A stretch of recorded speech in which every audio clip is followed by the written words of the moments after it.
Hola, muy buenas noches, bienvenidos. Yo soy Mávila Huertas y esto es 2017. Acabamos de escuchar el mensaje a la nación del presidente Pedro Pablo Kuczynski cuando faltan solo unas horas para que se enfrente mañana ante el Parlamento, para que acuda y se defienda de este pedido de vacancia presidencial que se ha presentado y que ha sido respaldado por congresistas de varias bancadas, claro está, con la participación mayoritaria del fujimorismo. El presidente hoy ha pedido disculpas, quizás sea lo más rescatable de este discurso que acaba de dirigir al país. Disculpas que de verdad los peruanos le reclamábamos hace tiempo. Ha reconocido que ha sido desprolijo, pero que eso no lo hace una persona corrupta. Pero al mismo tiempo que ha sido cauteloso y que ha pedido disculpas y ha reconocido que cometió errores, también ha hablado claramente de un golpe contra la democracia. Y otra cosa importante a destacar, la presencia de sus dos vicepresidentes, a los que él ha convocado para esta presentación y a los que ha comprometido en la defensa de su presidencia, porque el presidente ha dicho ninguno de los dos querrá ser parte de un gobierno que nazca de un atropello a la democracia, con lo cual quedaría descartada la posibilidad de que en caso mañana el presidente Kuczynski sea vacado, el señor Vizcarra o la señora Mercedes Arauz pudiesen ocupar la presidencia de la República. Esto es lo que nos deja el mensaje del presidente de la Nación a esta hora, y nosotros, cuando ya falta muy poco, tenemos aquí en los estudios al congresista Gilbert Violeta para analizar este mensaje, conocer cuál es la postura de la bancada del partido de gobierno sobre este tema, porque al margen de que se vaque o no al presidente, incluso en el caso de que no se le llegara a vacar, la situación para nuestro país. Aquí en los estudios al congresista Gilbert Violeta para analizar este mensaje, conocer cuál es la postura de la bancada del partido de gobierno sobre este tema, porque al margen de que se vaque o no al presidente, incluso en el caso de que no se le llegara a vacar, la situación para nuestro país y para la gobernabilidad viene bastante delicada y habría que actuar desde el Ejecutivo y desde el Parlamento con mano firme, con serenidad, hilando fino y con mucho diálogo por el bien del país. Bienvenido, muy buenas noches. Buenas noches, Mávila. ¿Está satisfecho con la posición del presidente de la República en tanto se había pedido desde la bancada a través de algunas voces, como por ejemplo la del señor Cheput, y usted mismo que se mostró descontento con el tuit del vicepresidente Vizcarra, que hoy se haya comprometido a los dos vicepresidentes en la defensa de la gestión Kuczynski? Mire, yo lo primero que quiero rescatar, escuchando el mensaje del presidente Kuczynski, es que creo que en general los políticos le tenemos que pedir disculpas al pueblo peruano, porque creo que además, estando a puertas de las fiestas navideñas, estamos dando un lamentable espectáculo, un lamentable episodio frente a la vida democrática del país. En un momento en el que el país lo que debería estar pensando es cómo hacemos no para crecer 4.5 el próximo año, sino 5 o 5.5, terminamos discutiendo cómo dinamitamos la democracia y cómo nos bajamos a un presidente de la República.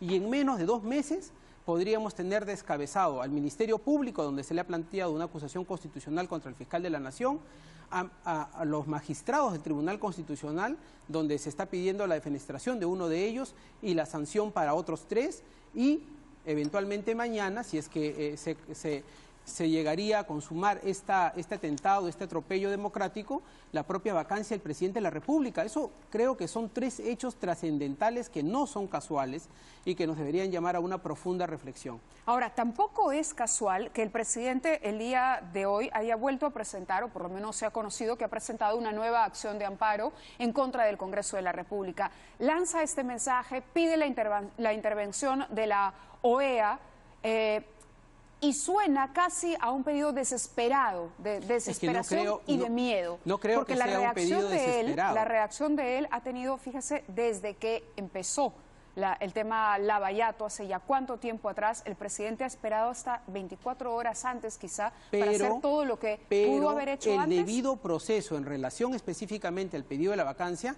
es lo que corresponde del día viernes aquí. O sea, la vacancia no existía hace una semana.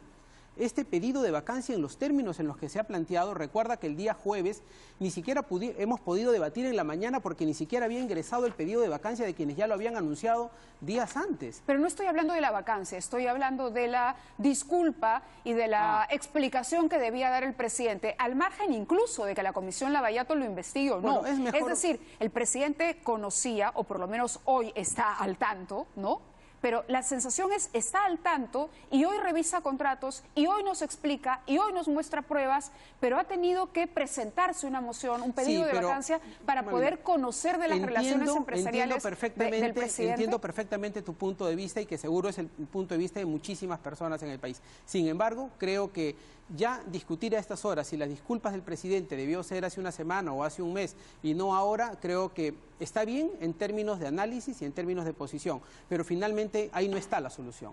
La solución está en lo que tenemos que enfrentar el día de mañana, donde el presidente y su abogado, el señor Borea, tendrán que aclarar para el país los temas que son materia de cuestionamiento, es decir, a título de qué ingresaron estos montos a la cuenta de Westfield, que es de propiedad del presidente Kuczynski, si es que esta empresa podía o no suscribir contratos, si el presidente delegó o no delegó en este señor Sepúlveda la representación para la gestión de su empresa, si eso era legal o no era legal el año 2004-2005 conforme a la legislación de su momento. Creo que hay un debate que se tiene que hacer en el marco de un debido proceso. Lo que nosotros hemos reclamado es que jamás nos hemos opuesto a que se haga investigación, ni el presidente se ha negado. La discusión es que no se podía hacer de una manera apresurada, al caballazo, donde pongamos las cosas en contexto. No olvidemos que muchos de los parlamentarios que han pedido esta vacancia, pidieron la vacancia sin siquiera haber presentado el documento y pidieron que esa misma tarde el presidente renunciara. O sea, dijeron, le damos permiso, le damos tiempo al presidente para que esta misma tarde presente su renuncia, porque si no presenta su renuncia mañana va a ser vacado. No habían escuchado al presidente, no habían verificado si es cierto o no es cierta la información, no habían visto pruebas, no habían visto cartas, no habían visto contratos, no habían visto transferencias bancarias. El presidente incluso dijo, yo me someto al levantamiento de mi secreto bancario. Oigan, ¿por qué el Parlamento no pidió que le levanten el secreto bancario también al señor Sepúlveda para que crucen la información del señor Sepúlveda? Ese es el argumento de la vacancia express. Y levanten. Ese es el argumento de la vacancia express, pero la pregunta es, usted acaba de decir, la clase política le debe una disculpa le debemos, al Perú. Le debemos, y esa es una autocrítica. El presidente también, y eso vale, una disculpa nunca debería llegar tarde, no la deberíamos recibir así. Es verdad. Pero viniendo de la figura del presidente de la República y habiendo este contexto, digamos, de Odebrecht, el presidente sabía lo que se podía venir, él sabía. La pregunta es, ¿despreció la política el presidente Kuczynski o todavía nos debe una disculpa más por haber negado categóricamente cualquier vínculo con Odebrecht cuando hoy se demuestra que sí lo tuvo de manera indirecta y que probablemente esto no configure la figura de un delito, probablemente no sea ilegal, pero no creo que el presidente desprecia la política. Lo que creo es que el presidente confió que finalmente el procedimiento se iba a liberar en la Comisión Lavallato como correspondía. Este procedimiento no tenía por qué saltarse de la Comisión Lavallato, donde se estaba investigando, hacia una vacancia que va directo al Pleno. O sea, creo que lo que el presidente ha estado tratando de hacer todo el tiempo es, a ver, yo respondo por escrito, y la discusión que se dio en el último mes era si el presidente debía ir presencialmente o si podía responder por escrito. Y era una discusión constitucional que contradecía un informe de la propia Comisión de Constitución. La propia Comisión de Constitución, cuando el señor Miguel Torres estaba de presidente, había dicho que los presidentes, como no tienen este mandato por la protección de inmunidad constitucional, no tienen necesidad de concurrir físicamente. Pero luego la señora Letona dijo, no. Borró completamente el informe del señor Torres y dijo, no, el presidente sí tiene que venir. Y eso es claramente por pura valoración política. Ahora, y eso lo hace pensar, porque he leído también algunas entrevistas suyas recientes, que este plan del fujimorismo se venía tramando desde antes incluso de que se iniciaran las investigaciones en la comisión. Lo que ahora estamos viendo es que esto parece ser una suerte de estrategia que viene siendo desarrollada hace muchísimo más tiempo. Y claro, ahora han encontrado el elemento para poder salir adelante con parte de esta estrategia, que es crear inestabilidad política. Yo insisto, parezco de repente un poco un disco rayado, pero el hecho de que esté el fiscal de la Nación puesto en cuestión, el Tribunal Constitucional y el presidente de la República no es casual. O sea, no es que de repente un día amanecimos y, oh casualidad, tres instituciones relevantes, sumamente importantes de la vida democrática del país, puestas en jaque por una mayoría parlamentaria. Eso no es casual. Eso es lo que está viendo ahora la OEA. Por eso el Tribunal Constitucional, los magistrados han ido ante la Comisión y la Comisión ha puesto una suerte cautelar diciéndole, un momentito, les pedimos que no tomen ninguna decisión sobre este tema y queremos nosotros intervenir a ver qué está pasando. Ahora, le vuelvo con una pregunta que le dije y que me parece que no la llegó a responder. El presidente sí faltó a la verdad, por no decir mintió, cuando dijo no tengo vínculo con Odebrecht, ni lo he tenido jamás? Ese es un tema bien interesante. Es una pregunta concreta, más allá de que Sepúlveda firme, no firme. Es que es clave. Lo que tú me estás diciendo es absolutamente relevante. Vamos a la explicación para porque la sé que ha traído algunos documentos que van a ser para la respuesta que tú importantes me mañana, estás indicando. Yo he traído solo como un ejemplo, porque yo no tengo el expediente completo ni del presidente. Esto es parte de la presentación de mañana. Entiendo que esto es parte de la presentación. Yo se lo he pedido al abogado del presidente, pero mira, Mávila. ¿Quién firma en este contrato? ¿Quién firma en este contrato en nombre de Westfield? ¿Pedro Pablo Kuczynski? No, firma el señor Gerardo Sepúlveda. ¿Quién más está en este contrato? El Banco de Crédito. ¿Y quién más está? Obviamente en representación del consorcio está el representante de Odebrecht. ¿Qué es lo que te quiero decir? Lo que te quiero decir es que cuando uno hace uno de estos mandatos para que alguien te gestione una empresa, tú no necesariamente estás en el día a día de la suscripción de cada acto administrativo o contractual de esta empresa.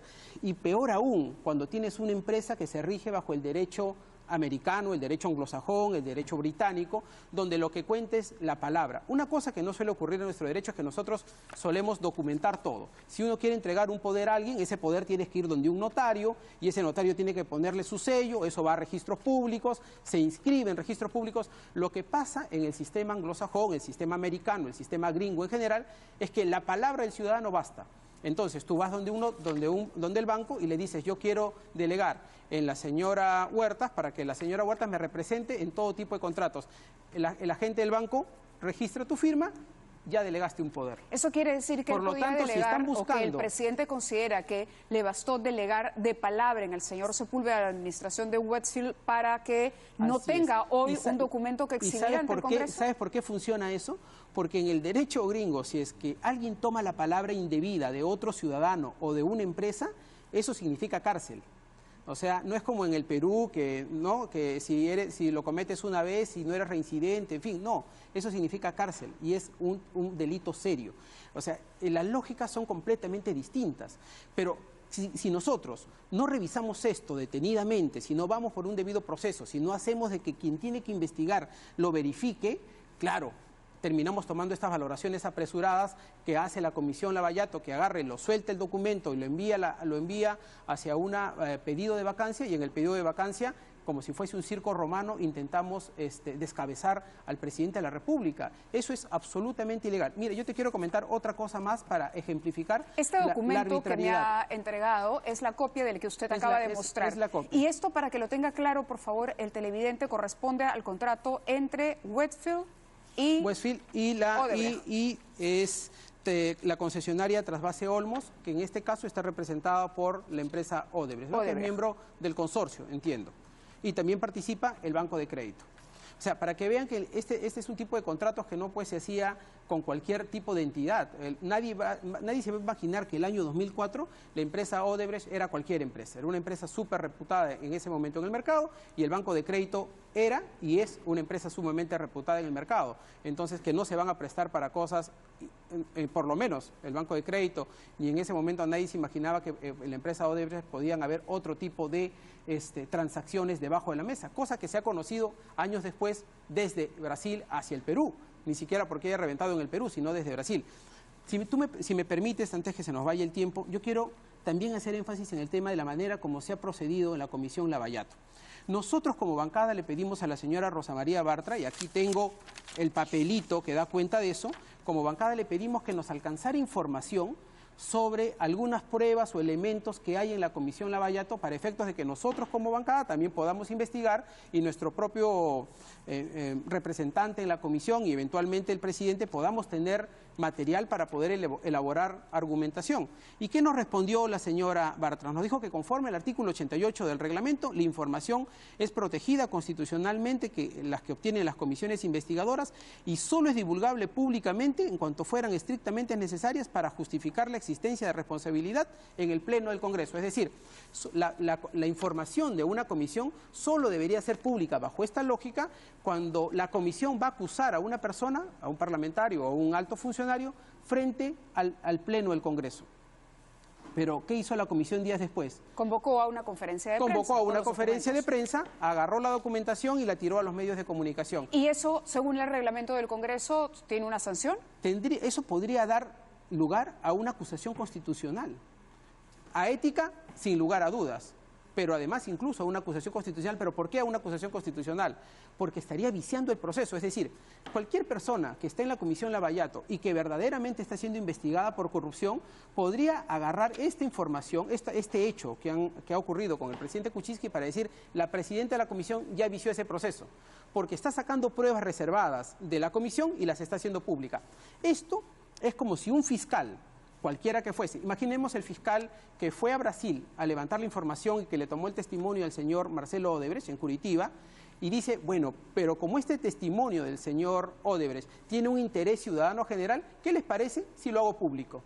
Y convoca una conferencia de prensa para hacerlo público. ¿Podemos cuestionar vició el proceso? Sí, la manera en que actuó la Comisión Lavallato, podemos cuestionar incluso la indiscreción de la congresista Bartra, podemos cuestionar la celeridad del proceso, pese a que hay constitucionalistas que dicen que se ha respetado. Ahora, es cierto también que, claro, que uno dice, hombre, para un congresista o para cualquier otro funcionario, el Congreso se toma mucho más tiempo en un proceso de esta naturaleza.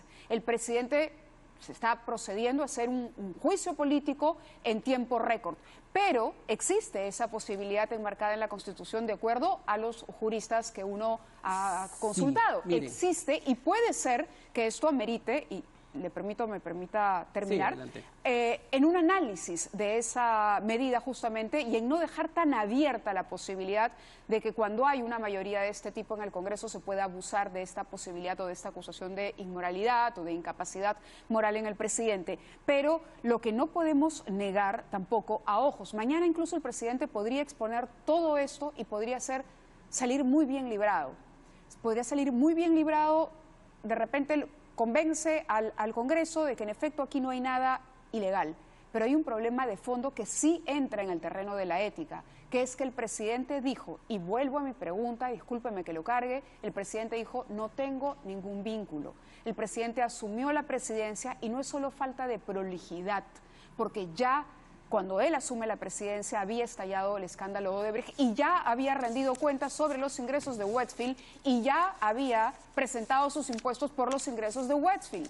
Entonces él sabía perfectamente de eso o podía por lo menos consultar, en tanto se convertía en la figura más importante de este país. Sí, y no solamente eso, pero permíteme, mentir. Pero lo que ocurre es que lo siguiente, a ver, al presidente lo podemos juzgar de repente por su falta de memoria. Pero si vamos a hechos objetivos, el presidente había hecho declaración de impuestos sobre Westfield, con sus patrimonios personales y las utilidades que había generado Westfield.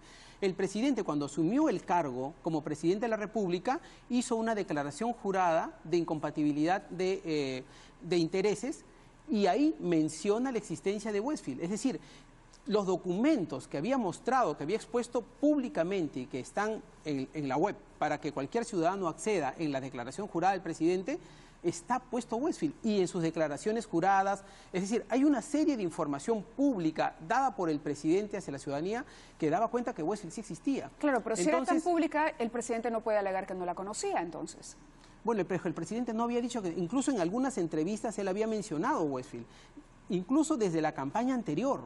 En la campaña anterior, ya el presidente, cuando le había preguntado, hay una entrevista en Perú 21, le dicen, y dice, sí, Westfield es de mi propiedad. El domingo, permítame que lo interrumpa, el domingo cuando un periodista le pregunta, no recuerdo cuál de los colegas le hace la pregunta y le dice, ¿usted puede asegurar que no ganó dinero a través de Westfield mientras ocupaba un cargo público? Le dice, algo de dinero habré ganado. Y es más, si miramos la información tributaria del presidente Kuczynski, aquí se está cuestionando que el presidente habría recibido 20.000, 10.000 y 20.000 dólares, 21.000 dólares. Pero esta empresa, Westfield, era tan legal que en ese periodo recibió 8 millones de dólares. Pero la pregunta vuelve a ser la misma. Si todo era tan transparente, si todo era legal, si todo había sido declarado, ¿por qué cuando se le preguntaba al presidente sobre el vínculo con Odebrecht, el presidente dijo ninguno, ni directo ni indirecto? ¿Por qué? ¿Por qué? Porque el presidente, según los indicados, no tenía el detalle de cada uno de los contratos que había realizado la empresa. Pero sabía que se habían suscrito. Pero probablemente no el de la empresa, no el de específicamente estos que dieron lugar a estos depósitos. Miren, para una empresa que gana en ese periodo 8 millones de dólares, hablar de $10.000, $20.000, $10.000 y $21.000 no era precisamente las grandes transferencias ni los grandes contratos que tenía esta empresa. ¿Y por qué encima se hicieron estos depósitos? Reembolso de gastos, reembolso de gastos, reembolso de gastos y una comisión fija. ¿Qué cosas son los reembolsos de gastos? Reembolsos por pasajes aéreos, reembolsos por alojamiento, reembolsos por viáticos. Es decir, el centro de negocio de esta empresa no estaba en estos contratos. Estos contratos, por lo que nosotros estamos viendo aquí, en este periodo, es un marginal, absolutamente marginal, en relación a la actividad corriente que tenía esta empresa. Pero pongamos las cosas en su contexto. ¿Westfield era una empresa del presidente Kuczynski? Sí. ¿Contrataba con el Estado? No. ¿Recibió coimas? No. ¿Recibió prebendas? No. ¿Contrató con otros privados? Sí. Lo que Westfield ha hecho es un contrato de privados con privados. Es decir, concesionaria Trasvase Olmos o Odebrecht o el Banco de Crédito es un privado, no es el Estado. El impedimento hubiera sido finalmente si el presidente Kuczynski hubiera favorecido a su empresa y le hubiera dicho al señor Sepúlveda, ¿qué te parece si te doy la concesión de Olmos? ¿No es cierto? Y Sepúlveda representaba a su propia empresa. Ese no es el caso. Parte, me parece, del documento de la declaración que presenta el presidente de la República. Me indican de producción que tenemos el documento para poder verlo. Esto es la declaración del presidente, ¿sí? Ahí está la declaración y dice Westfield Capital, en efecto, última transacción fue en el 2007. Sí, es verdad, dice empresa unipersonal de asesoría de banca de inversión, última transacción fue en el año 2007. Y esa es una declaración de intereses, está publicada, fue cuando el presidente asumió la presidencia de la República, hizo una declaración que lo hemos hecho todos los políticos, por lo menos de Peruanos por el Cambio. Aún le digo, entiendo su punto de vista como secretario del partido, como presidente del partido, como miembro de la bancada oficialista, pero también entiendo a quienes todavía hoy consideran que una persona de las credenciales académicas y de la cantidad de experiencia pública, además ha trabajado en los dos lados, en el público y en el privado, él sabe. Pero ha trabajado en el público y el privado, y bien por él que ha trabajado en el ámbito público y en el ámbito privado. Y eso no puede decir que desconoce las reglas en Perú, no puede decir que él se amparó en las leyes norteamericanas porque no pensó que en el Perú serían importantes. Pero no tenía por qué ampararse en las leyes norteamericanas para que esta operación sea legal. Mira tú, aquí cuando usted me dice la delegación de funciones en Sepúlveda, por ejemplo, pero eso opera, que eso es de palabra en Estados Unidos, pero él quiso ser presidente de este país. Pero un momentito, lo que ocurre es que esta empresa, Westfield, está inscrita en Estados Unidos, en Miami, por lo tanto la delegación de facultades se tenía que dar allá, no aquí. Pero además otra cosa, mira tú, muchas de las cosas que se ha dicho es que habría incompatibilidad de intereses y que el presidente habría incurrido en un delito. Si hubiera habido algún delito, tendría que ser denunciado como un delito. Pero, ¿cuál es la ley que regula las prohibiciones e incompatibilidades para que los funcionarios y servidores públicos ejerzan el cargo bajo cualquier modalidad? Esta es la ley y este es el reglamento de la ley. Y precisamente una de las excepciones dice, no se encuentran comprendidos en el ámbito de la ley, inciso B, las acciones o participaciones de sociedades que los funcionarios públicos hubieran tenido en propiedad al momento de asumir el cargo de función pública. ¿Qué le quiero decir a los ciudadanos? Lo que les quiero decir es que no es un delito que un político tenga una empresa. Lo que tiene que ocurrir es que una vez que asumes la responsabilidad pública, dejas la gestión de la empresa, se la tienes que encargar a alguien para que no haya una incompatibilidad de funciones. Y la otra cosa, que tu empresa no contrate con el Estado. Eso ni siquiera lo dice la ley, eso tampoco no ha ocurrido aquí.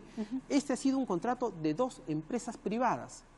Y como ha dicho la propia empresa Odebrecht, que ha mandado en su carta a toda la opinión pública, que bueno, lo entregó al diario La República, como ha dicho, corresponden a servicios efectivamente prestados entre las empresas Odebrecht y pagadas y contabilizadas oficialmente.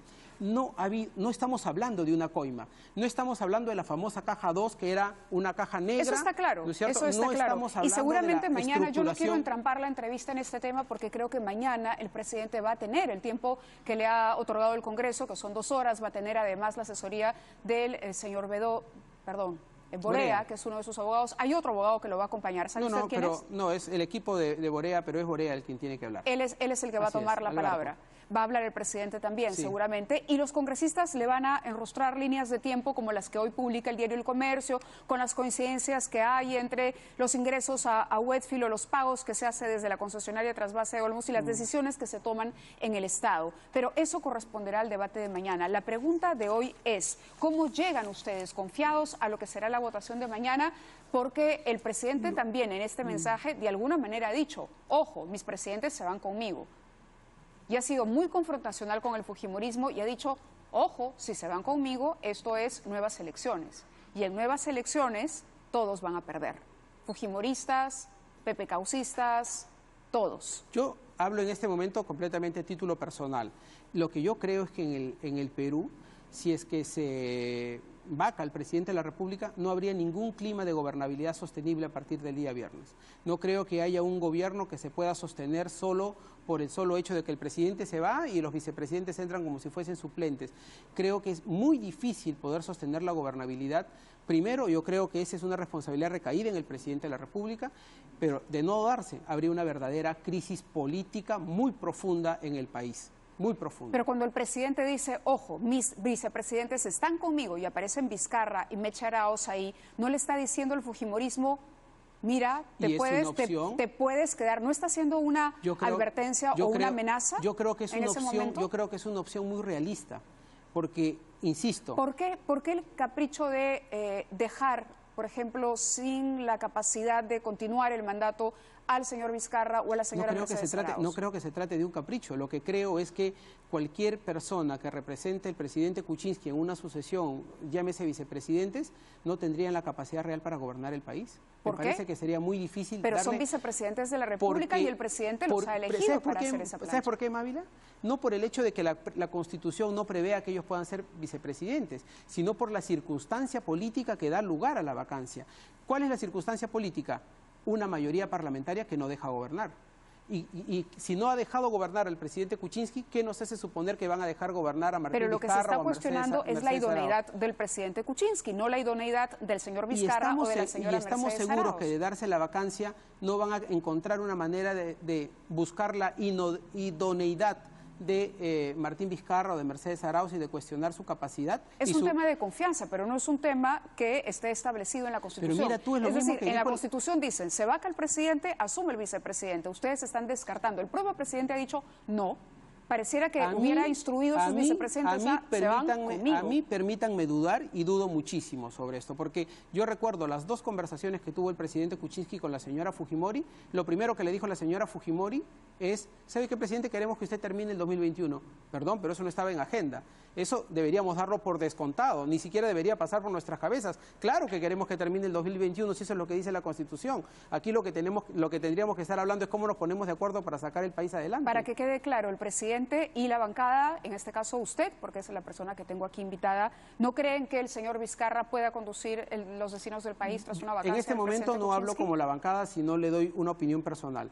Yo creo que el clima de gobernabilidad en el Perú está seriamente dañado y me parece que sería poco iluso pensar que el cambio solo con Martín podría ayudar a resolver ese problema. Es mi opinión personal. Ojalá me equivoque, pero es mi opinión personal. ¿Pero qué sería lo mejor para el país? ¿Ir a elecciones? Es decir, tener un mandato que no ha llegado a los 2 años y que otro gobierno tenga que empezar de cero, o permitir a una gestión y a unos ministros que están trabajando y están manejando sus carteras, tratando de hacer lo mejor posible, puedan continuar en el ejercicio de sus funciones? Es que creo que lo mejor para el país es que no haya vacancia y que el viernes se abra un nuevo proceso de diálogo, de entendimiento real, sincero, cara a cara con los principales líderes políticos para decir cómo hacemos para arreglar este tema. Yo entiendo que lo mejor es que no haya vacancia para usted, pero le estoy poniendo en el otro escenario y es ahí donde yo siento que hay una testarudez y hay unas ganas de decir, bueno, se va Kuczynski, nos vamos todos.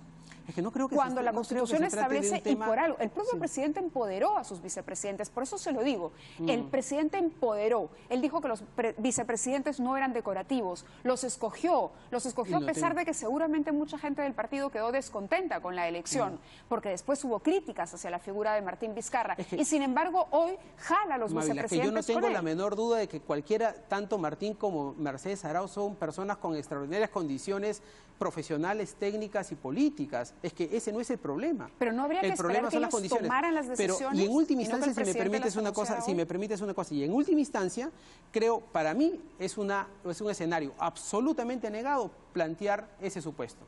Nosotros tenemos que estar focalizados y pensando que la única posibilidad, la única salida para el país el día de mañana es que la vacancia no prospere y que podamos reencontrar un clima de paz, de paz y de tranquilidad política para el país. Ese para mí es el único escenario posible. Pero eso también es una coacción a los parlamentarios que puedan no quedar convencidos tras la presentación del presidente.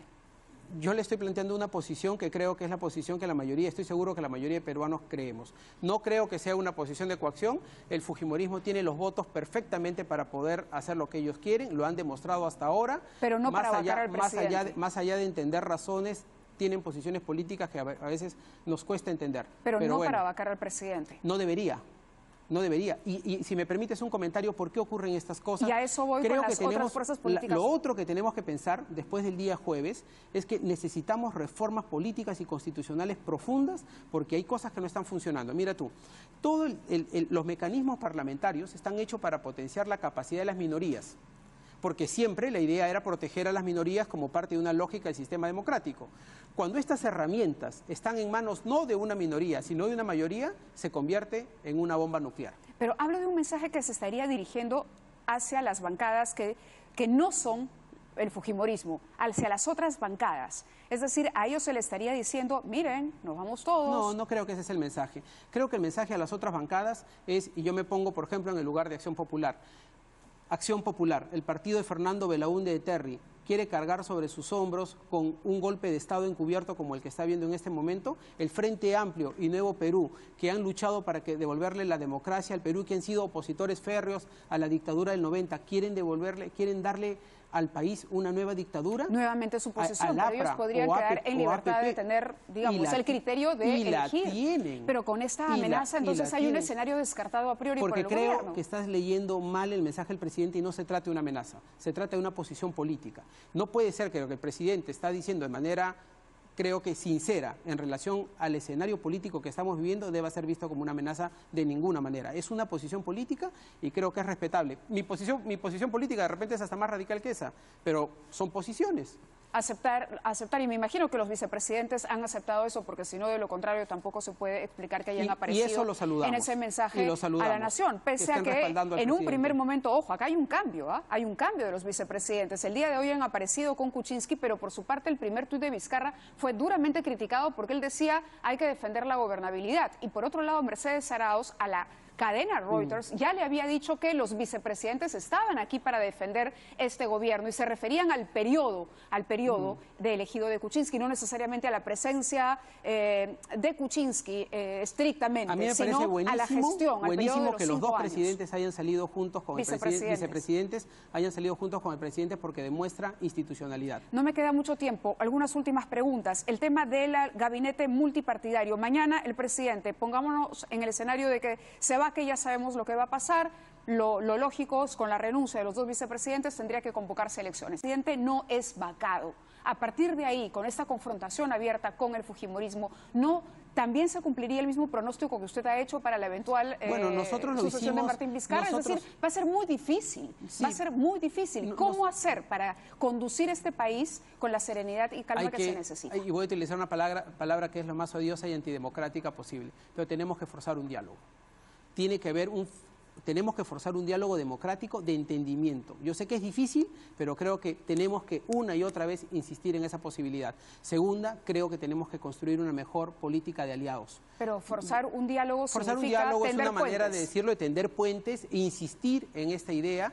Y la otra cosa, nosotros como partido... los ha acusado de golpistas, el presidente. Claro, pero a ver, eso está en relación... Eso vale antes del proceso. Pero sabemos que eso está en función del comportamiento que ha tenido Fuerza Popular, no los otros partidos políticos. Quien ha armado esto, quien ha desarrollado esta estrategia es claramente Fuerza Popular, que ha utilizado a la señora Vilcatoma. ¿Mantiene la opinión de que un gabinete multipartidario podría ser una solución para plasmar ese acuerdo político? Yo diría que esa es una alternativa que no hay que descartar. Nosotros como partido político, y ahí ni siquiera hablo como bancada, sino trasladando una opinión que en algún momento hizo el partido recomendó que esa debería ser una posibilidad. ¿Se ha hablado con líderes de otros movimientos que políticas. Absolutamente nada en ese pero sentido. En algún momento usted lo dijo. Usted dijo que sí, que era importante poder hablar, pero no, sí. ¿No se ha hecho eso? Eso fue en era lo lógico, ¿no? Eso fue el balance que nosotros hicimos en el primer año. Bueno, lo hicimos al inicio de la gestión y luego en el sobre este tema de la vacancia. ¿No han conversado, no han explicado, no han servido ustedes como operadores políticos? Estamos conversando con todos los congresistas que podamos, uno a uno. Estamos tratando de conversar con todos.